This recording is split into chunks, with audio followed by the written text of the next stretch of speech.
I want you to take a second and just look around the room you were in right now. Like, really look at the walls, the ceiling, the actual boundaries of this space. Whether you're in some corner office or a cramped studio apartment or, just sitting in your car in traffic. Right, which so many of us are. Exactly. We usually think of our environments as these reflections of our choices, right? Like, we pick the paint, we arrange the furniture, we choose the neighborhood, and we think, this is me, this is my sanctuary. Yeah, we like to think we're in control of it. Right. But does this physical space actually define who you are? Or, and I guess this is the more concerning part, does it actively limit what you are even capable of imagining? It is a genuinely unsettling question when you really sit with the implications of it. It really is. I mean, we are totally conditioned to view our living spaces as just passive containers for our lives. But if we flip that perspective, we have to consider that the container itself might be applying this constant invisible pressure on our psychology. Yeah, like what if the literal physical dimensions of your daily life are quietly acting as an invisible cage for your mind? That is the provocative question at the core of today's deep dive. We are examining this really intense and, frankly, highly polarizing essay from August 14th, 2025. It's written by an author named Shuifeng, and it's titled "The Smaller the Living Space, the Narrower the Mind." And it is, it's a piece of writing that functions as both a sociological diagnosis and this radical philosophical manifesto. Totally. Shuifeng is basically looking at the whole architecture of modern life, the physical boundaries, the social circles, the economic debts.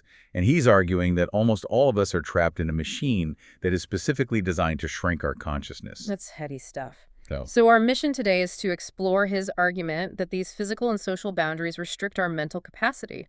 We'll look at why he believes modern society is a trap that ensnares the poor, the middle class, and even the ultra-rich alike. yeah, nobody escapes this one. Right. And finally, we are going to unpack the incredibly radical alternative lifestyle he proposes as the only viable escape hatch. Okay, let's unpack this. Let's do it. So let's start with the foundational premise, which Shuifeng signals right there in the title. We're all pretty familiar with that common phrase, poverty limits imagination. Oh, yeah. You hear that all the time. Right. People generally use it to explain why someone without financial means might not dream of, starting a massive company or traveling the world. Because they just lack the resources, so they lack the vision. Exactly. But Shuifeng completely re-engineers this idea. He argues it isn't poverty itself, like not the literal absence of money, but the actual living space that shapes the mind. See, when I first read that distinction, the analogy that immediately came to my mind was a goldfish. Oh, that's a good one. Right. Like you put a goldfish in a tiny bowl, and it will physically only grow to the size of its environment. But, we aren't fish. Right. So is Shuifeng arguing that literal square footage, like living in a 300 square foot apartment versus a sprawling estate, automatically dictates the size of your thoughts? Or is it more about the psychological struggle that happens within that constrained space? That is the pivotal distinction, for sure. And Shuifeng addresses this by introducing this concept of involution. Involution. Okay, bring that down for us. So originally, involution is a term from agriculture. It describes a situation where you keep putting more and more effort into a plot of land, but your crop yield just, it stops growing. Oh, wow. So you're just working harder for diminishing returns. Exactly. You're spinning your wheels. Shuifeng applies this to human society. In this context, involution is the fierce, ruthless struggle just to survive within a really heavily constrained space. Okay. So it's not just that the bowl is small. It's that the bowl is small, the resources are scarce, and you are forced to spend every ounce of your daily energy fighting the other fish just to get, like, a single flake of food. Precisely. Which means your brain simply does not have the processing power left for anything like imagination. Right, because you're just trying not to starve. Exactly. When your space is severely constrained, whether that's a literal lack of physical space or a lack of economic breathing room, or just opportunity competition becomes fiercely zero-sum, you are no longer competing to innovate or grow. Yeah. You are literally competing to exist. Yeah. And Shuifeng writes about this struggle with this very grim finality. Yeah, he doesn't sugarcoat it at all. Not at all. He concludes that the outcome of this involution is always the same: Utter defeat. There are no victors. Utter defeat. I mean, that is a heavy verdict, but the logic really does hold up. It does. Because if you spend 100% of your cognitive energy just trying to secure basic survival in a tiny arena, your mind naturally adapts to exclusively recognize short-term threats. Right. It's a survival mechanism. Yeah, there is just no bandwidth for expansion, no room to consider philosophy or long-term systemic change. And that cognitive tax is exactly how this narrowness manifests in everyday life.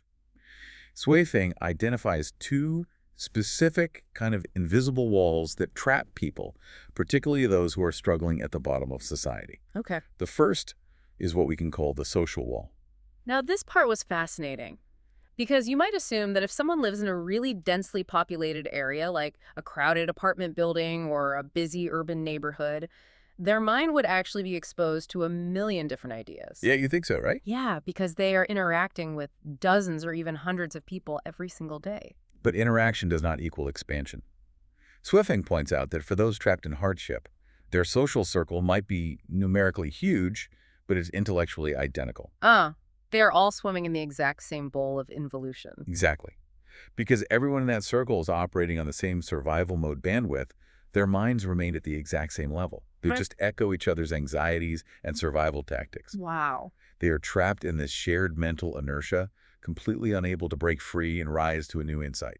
You know, Sui-Feng includes a quote regarding this mental inertia that absolutely stopped me in my tracks. Oh, which one?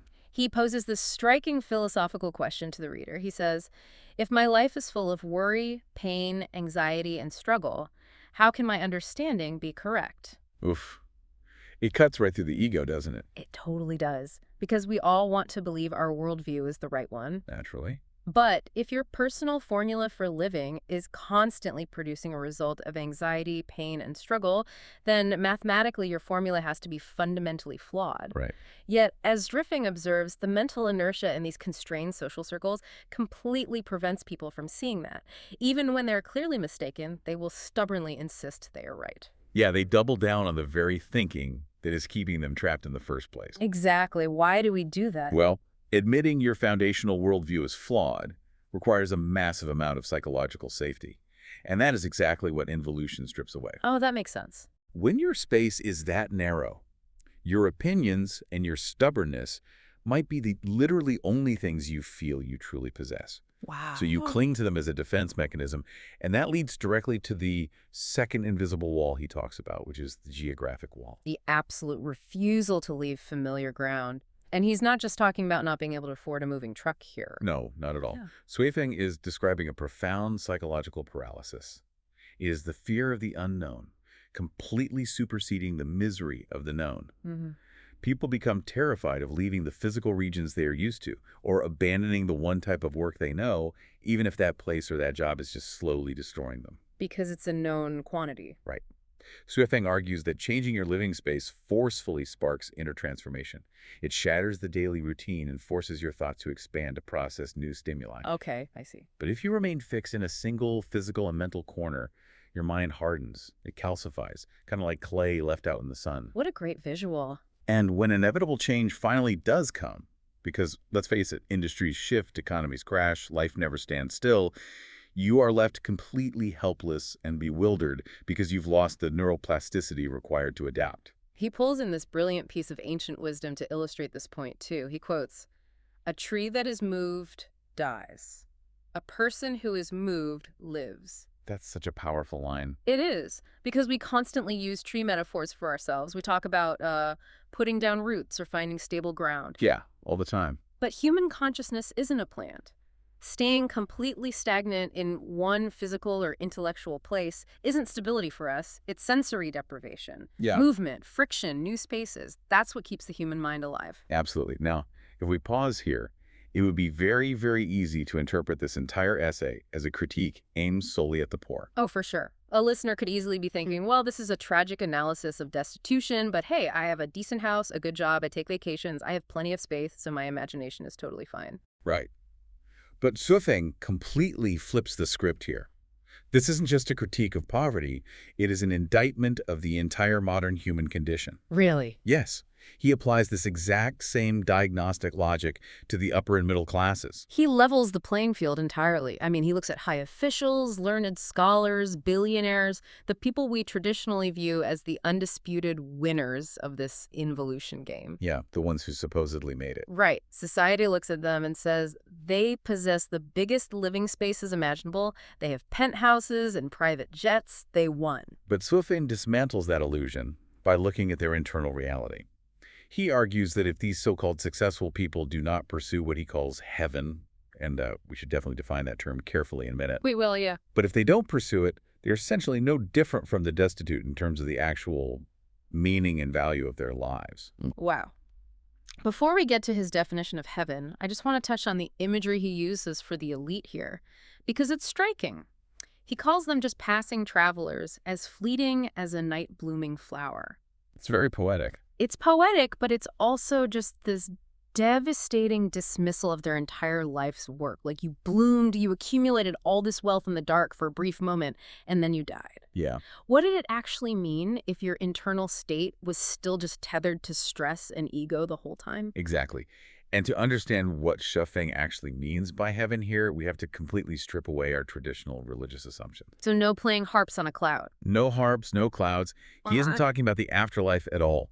In the context of this essay, heaven represents a psychological state of total unattachment. Total unattachment, okay. It is a life completely free of the mental overhead that comes from defending your property, your status, and your ego. Oh, I see. The billionaire might be agonizing over stock portfolios in a massive mansion, and the destitute person might be agonizing over rent in a tiny basement.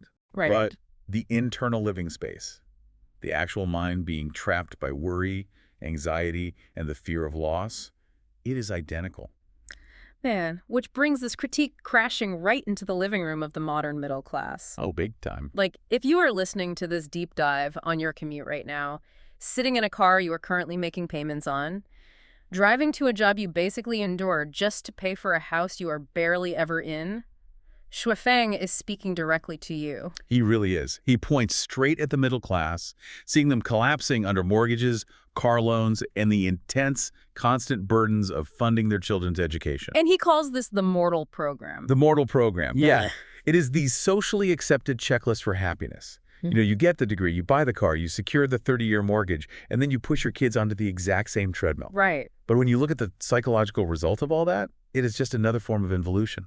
It is a more comfortable struggle, certainly, but it is still a struggle.